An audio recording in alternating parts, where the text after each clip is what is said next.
We're putting some Palex color on here. This is the Siller on our little demo sheet here where we did the little inlay. So just pouring it on there like that.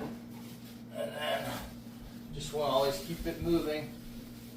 You don't want any puddles at all. Keep it going with the grain the whole entire time, because it will burn, it will leave marks. So kind of smush it, smear it around a little bit.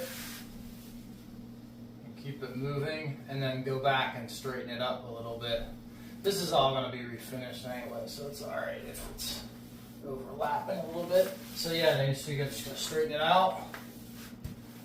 Stuff like that right there will leave a mark, so just pull that out like that.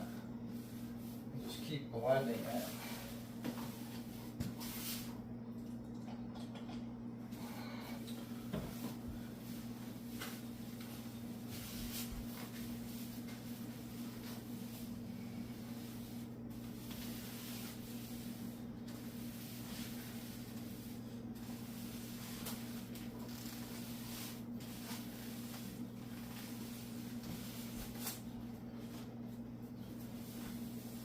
And this will dry really clear too.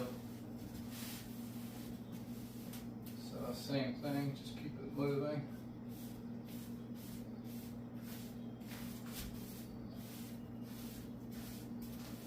Usually we have a different applicator, but this is so small. Keep those lines straight, straighten it out.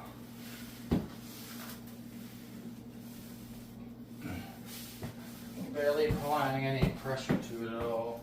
And then for this, just kind of go with whatever weight your wood is, if you can.